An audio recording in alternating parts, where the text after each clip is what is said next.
Bonjour, bienvenue dans ce premier live de l'agence Woodunit. Donc aujourd'hui, le sujet c'est qu'est-ce que la maintenance d'un site WordPress? Pourquoi vous en avez besoin? Quelle est la meilleure formule à choisir en fonction de votre besoin? Nous allons tenter de répondre à ces questions avec les spécialistes qui nous accompagnent. Donc je suis heureux d'accueillir Émilie Lebrun, la CEO de l'agence. Bonjour Bonjour. Émilie. Mariana Riefolo, responsable du pôle maintenance. Bonjour. Et Marie Névin, chef de projet senior pôle évolution. Voilà. Et moi-même, Eddie Boels, votre animateur du jour, mais également le Customer Happiness Manager de chez Woodunit. Merci à toutes les trois d'avoir accepté de jouer le jeu du direct et de nous en apprendre un peu plus sur la maintenance. Avant de commencer à parler concrètement de la maintenance, Émilie, est-ce que tu veux bien nous présenter l'agence en quelques mots et pourquoi nous en venons à parler ce matin de ce qui se cache derrière les offres de maintenance WordPress? Bien sûr. Pour vous dire quelques mots sur l'agence Woodunit, c'est une agence web qui a été créée en 2009 et qui a deux particularités. La première, on est en full télétravail, ça veut dire que nos 22 salariés sont répartis à travers la France. Et notre seconde, on va dire, spécialité, c'est qu'on est 100% WordPress, que ce soit la création de site ou maintenance. Donc voilà, c'est nos deux particularités. Et on a aussi quelque chose qui nous tient énormément à cœur. C'est la partie contribution, la partie partage, ce qu'on appelle un peu le giving back. Donc, on s'est dit que c'était une très bonne idée qu'on puisse un petit peu faire des retours d'expérience et du coup tester le live LinkedIn pour pouvoir échanger avec des personnes en direct, répondre aux questions et aborder un sujet qu'on connaît très bien qui est la maintenance WordPress. Alors, on commence par ce sujet parce que c'est un sujet qui, en tout cas pour nous, est vraiment passionnant depuis qu'on l'a mis en place à l'agence il y a très longtemps, je pense que c'était au moins il y a 7 ans. La maintenance WordPress a beaucoup évolué, que ce soit notre organisation, mais surtout les attentes des clients, qui ne sont plus du tout les mêmes. Les outils ont changé. La maintenance WordPress a complètement évolué et donc on s'est dit que c'était intéressant ce matin de commencer par là et puis de vous parler un peu plus maintenance WordPress. Voilà comment nous sommes arrivés là de bon matin. Merci, Émilie. Mariana, est-ce que toi, tu peux nous dire pourquoi il faut maintenir son site WordPress? Pourquoi c'est important? Alors, c'est important. Alors déjà, je pense qu'il y a le point, celui auquel tout le monde pense en premier, c'est-à-dire éviter les failles de sécurité, prévenir les incidents, les attaques, cloisonner au maximum son site pour pas se faire pirater. Mais il n'y a pas que ça, en fait.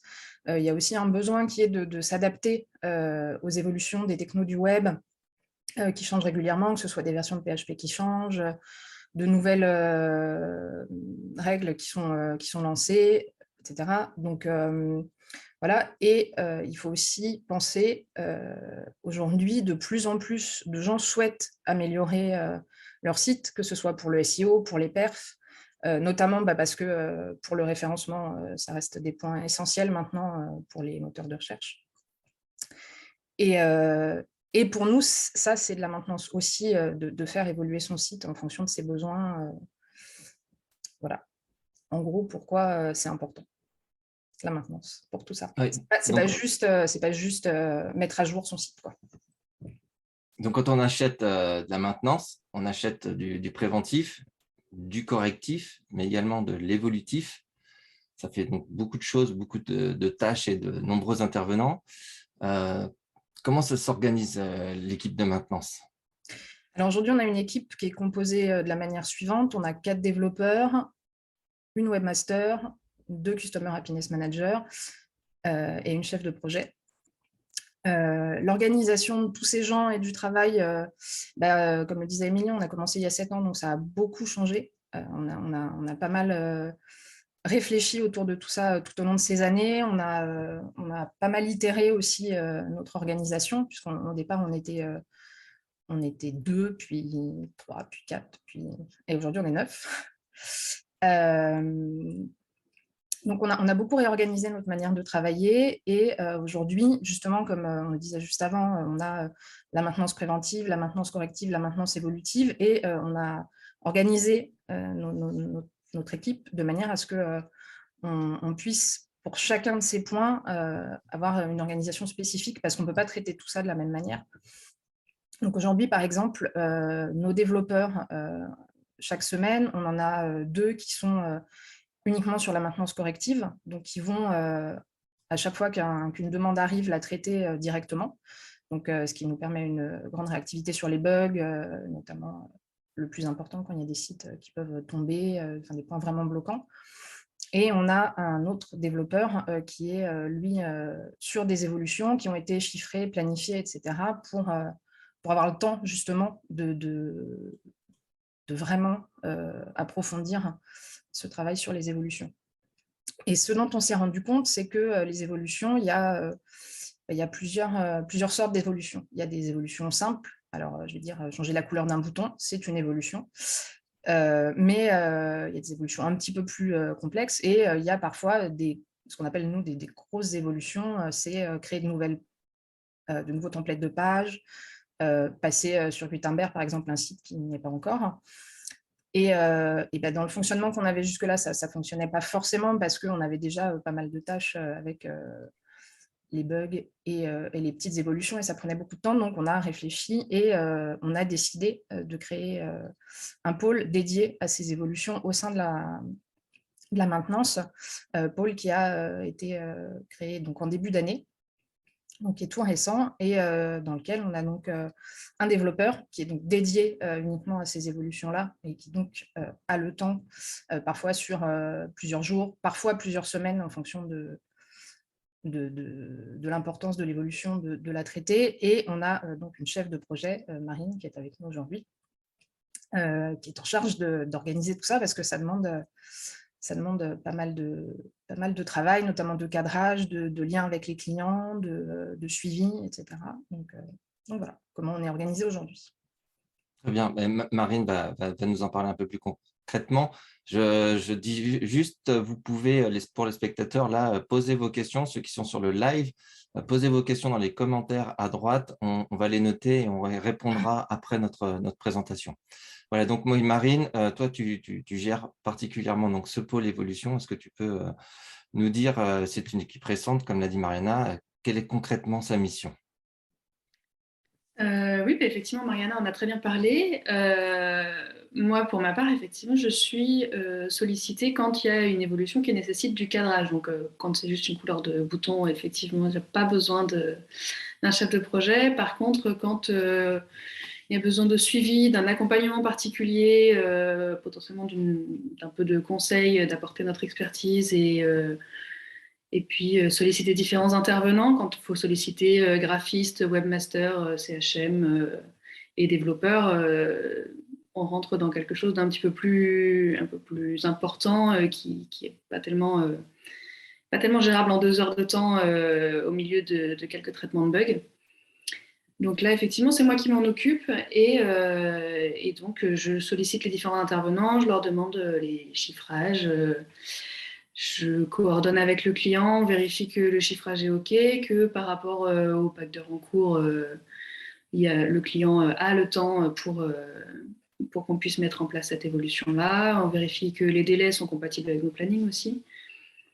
Et voilà, donc moi je m'occupe surtout de coordonner en fait tout ça, vérifier les chiffrages, m'assurer que c'est OK pour le client, OK pour nous, faire du Tetris avec les plannings pour que tout rentre, parce qu'effectivement, comme le disait Mariana, il y a des évolutions qui peuvent prendre quelques jours. Quand il y a des évolutions qui peuvent prendre quelques semaines, ça veut dire que pendant ces quelques semaines où on est sur une évolution, on ne peut pas en gérer d'autres en même temps. Il n'y a que 24 heures dans une journée. Et voilà, donc on essaye de faire en sorte que ça se passe bien pour tout le monde, de trouver la solution la plus adaptée pour les besoins des clients. Et on prend le temps en fait, d'étudier la demande, de revenir aux besoins initiaux. Quelquefois, nos clients arrivent avec ce qu'ils pensent être la solution à leurs besoins, mais quand on revient aux besoins, quelquefois on peut trouver une solution plus appropriée aussi. Le fait d'avoir ce pôle évolution, ça permet justement de prendre ce temps de cadrage, de vérifier d'où vient la demande et donc d'avoir une solution qui soit d'autant plus satisfaisante à la fin. Comme évolution possible, on a, ça peut aller de juste un nouveau bloc Gutenberg ou ACF, effectivement, un passage à Gutenberg, des créations, modifications de templates, ou même une série de modifications qui en soi sont mineures, mais comme il y en a beaucoup pour un même site, à ce moment-là, c'est coordonné avec moi, avec un chef de projet. Donc voilà, beaucoup de tâches différentes, beaucoup de suivi et on est bien occupé. Tout à fait. On a parlé donc de la maintenance préventive. Est-ce que, Mariana, de nouveau, tu peux nous redonner peut-être un peu plus de détails sur ce qu'on fait dans cette maintenance préventive et pourquoi, on peut se poser la question, pourquoi on ne met pas les mises à jour automatiques sur son WordPress? Je pense que ça n'est pas que des mises à jour. Donc, vas-y, explique-nous un peu tout ce qu'il y a dans cette maintenance préventive. Alors nous, ce qu'on fait en maintenance préventive à Woodonit, on fait quotidiennement des backups des sites, donc chaque site est sauvegardé chaque jour. On fait des mises à jour, évidemment, de façon hebdomadaire ou mensuelle, en fonction des typologies de sites. On fait également du monitoring de disponibilité du site, de sécurité et de performance. Et on produit aussi chaque mois un rapport pour nos clients pour qu'ils puissent, eux, savoir effectivement ce qui est fait chaque mois sur leur site dans le cadre de cette maintenance préventive. Alors, effectivement, ce n'est pas juste des mises à jour. On ne fait pas juste les mises à jour manuelles de WordPress parce qu'en fait, les mises à jour, on ne sait pas toujours comment ça va faire réagir le site. Pour plein de raisons que je ne vais pas détailler là, mais donc ce qui est important pour nous, c'est aussi de vérifier ce qui se passe sur le site au cours de cette maintenance et de ces mises à jour. Donc, on a à la fois un outil qui nous sert à faire ça. On a pour chaque site, nous, un environnement de développement sur lequel on teste en premier les mises à jour, puis après, elles sont faites en production. Et j'allais dire quelque chose que j'ai oublié, ça va me revenir. Oui, voire en pré-production même, pardon. Voire en pré-production même, en fonction de si les clients ont des pré-productions. Et en fait, on a effectivement pour principe de s'adapter aussi aux typologies des sites qu'on a. C'est-à-dire qu'on ne va pas maintenir un multisite, un site e-commerce de la même manière qu'on va maintenir un site simple. Pour la bonne raison que, par exemple, un multisite, quand on fait des mises à jour, il y a besoin parfois de les dispatcher sur l'ensemble des sites du multisite. Il y a besoin de vérifier que, effectivement, ça n'a pas d'impact sur le site principal, on va dire, mais peut-être sur d'autres sites du multisite, ça peut avoir un impact. Et ça, si on ne le surveille pas, on ne peut pas le savoir. Donc, on a à la fois un travail fait par des outils et à la fois une partie du travail faite par des gens, notamment pour ces typologies-là. Voilà, l'essentiel étant vraiment de s'adapter aux spécificités. Parfois aussi, ça peut être des spécificités propres à l'environnement du client, un environnement de déploiement particulier. On va faire en sorte de faire les mises à jour en concertation avec le client pour respecter son organisation à lui aussi. Parfait, merci. Si je peux me permettre de compléter, en fait, c'est là où moi je vois que le service a le plus évolué parce que je me rappelle au tout début, quand on avait commencé à mettre en place la maintenance, on voyait d'autres entreprises qui vendaient cette prestation-là et on avait un peu l'impression que c'était, je vais mettre des grosses guillemets, facile. Donc en gros, la maintenance, ça se résumerait à je mets à jour tel plugin, j'installe un outil, Manage WP ou un autre outil et ça roule tout seul. Et en fait, on s'est vite rendu compte que ça marchait pas du tout comme ça. Encore moins pour les sites d'entreprise, parce qu'en fait, il y a tellement d'environnements techniques différents qui fait que non, on ne peut pas juste appuyer sur un bouton, c'est juste impossible. Et puis la maintenance, ne se résume plus du tout à ça. C'est-à-dire que quand je vois le temps que passe l'équipe et à regarder ce qui se passe dans l'actualité WordPress, à suivre tout ce qu'il peut y avoir comme faille qui pop, quand je vois sur le Slack Timothée de notre équipe qui arrive un matin en disant j'ai vu telle faille, faut qu'on s'organise pour mettre ça en place tout de suite. Enfin, ça nécessite une veille, une réactivité, enfin un travail humain qui est indispensable en fait. Et c'est pour ça que ça m'amuse quand j'entends certains qui me disent que en fait ce qu'on vend c'est un outil automatisé. En fait, je pense que les gens ne se rendent pas compte en fait que effectivement dans la prévention, c'est pas juste la mise à jour, il y a aussi toute la veille et aussi le travail d'équipe nécessaire, la réactivité nécessaire. D'où l'importance aussi de contribuer et d'être au sein de la communauté pour savoir un peu en avance ce qui va arriver, quoi.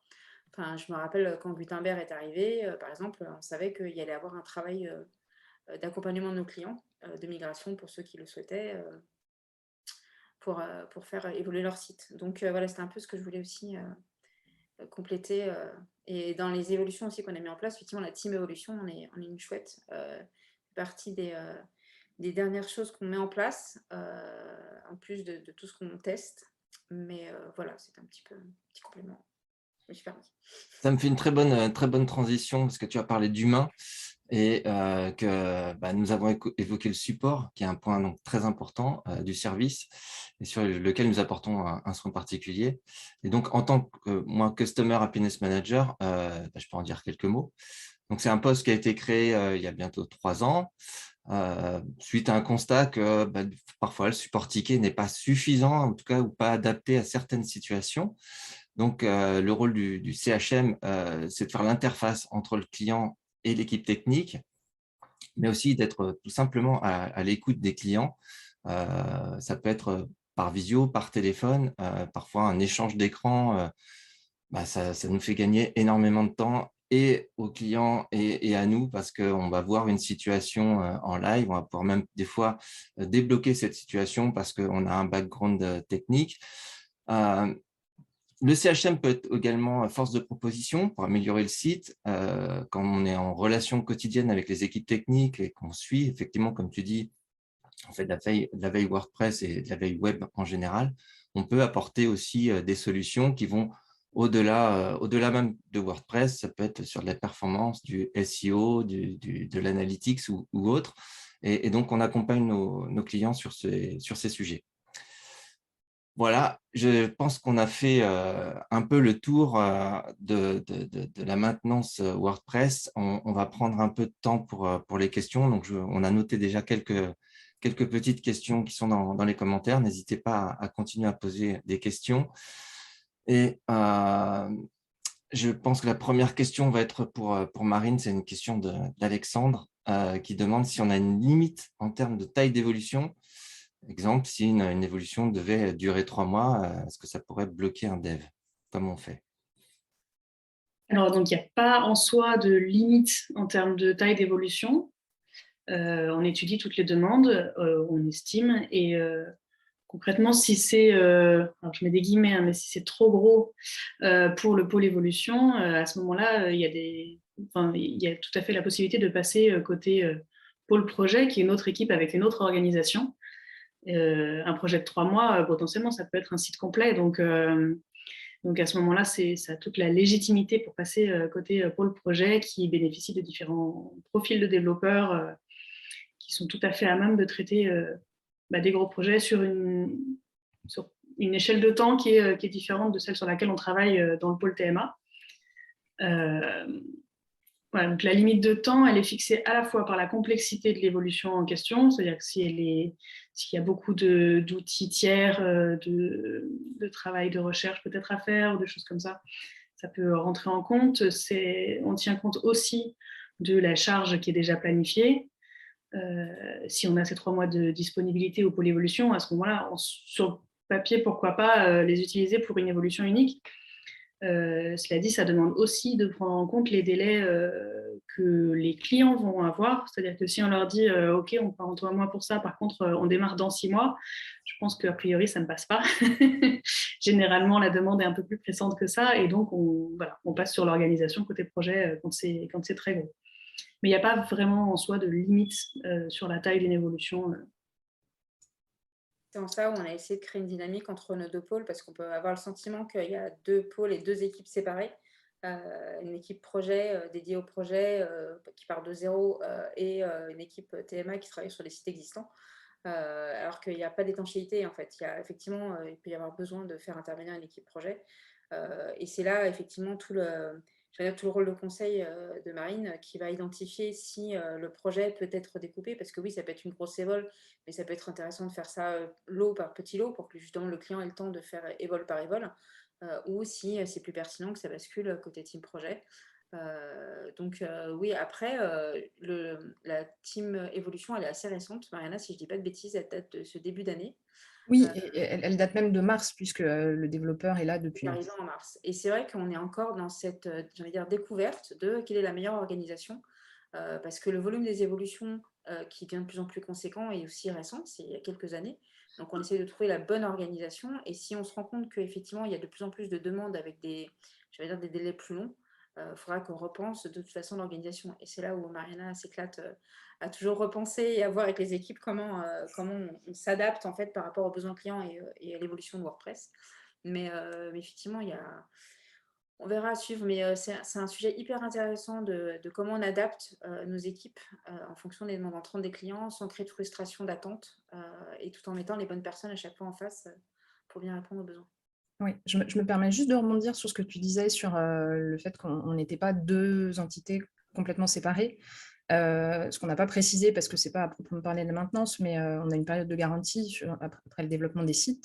Et cette période de garantie est prise en charge par l'équipe support. C'est-à-dire qu'un site qui a été fait par Whodunit et qui est tout juste lancé, il bénéficie de la même maintenance préventive qu'un site qui est venu nous chercher pour ça, on va dire. On a exactement le même processus pour nos sites en garantie, ce qui fait que l'équipe support est capable de travailler sur des choses développées côté projet, et donc inversement, comme on l'a vu avec Marie. Oui, c'est ça, comme tu disais, Émilie, il n'y a pas d'étanchéité entre les deux pôles. On communique énormément, notamment avec la responsable du pôle projet, Rachel. Quand il y a des besoins, typiquement quand en termes de planning, ça ne rentre pas d'un côté, on essaye de trouver des ressources de l'autre côté et vice-versa.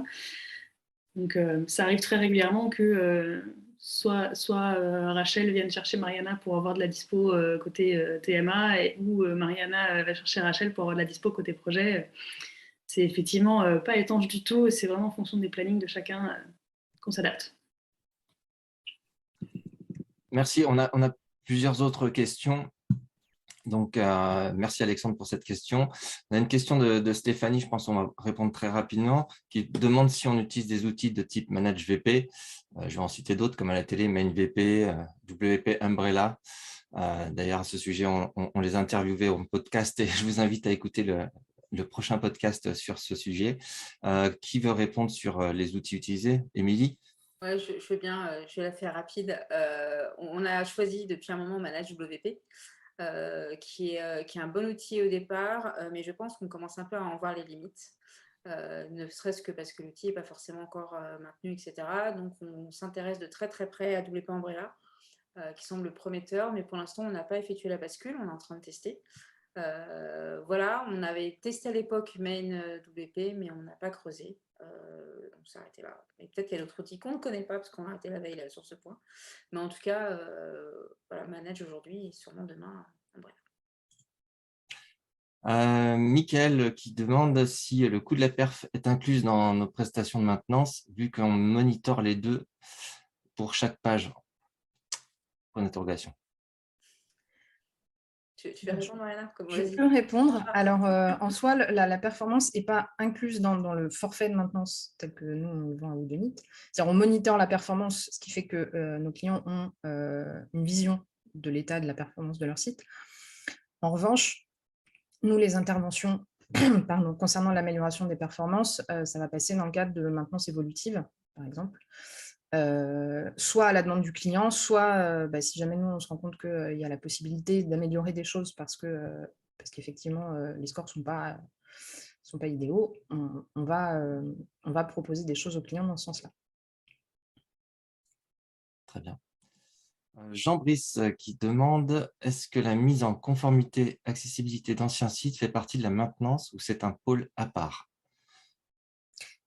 Eh ben, je reprends la parole. C'est une très bonne question, puisqu'on a justement, cette fin d'année dernière et début d'année, pour un de nos clients, gérer la mise en conformité de leur site sur l'accessibilité.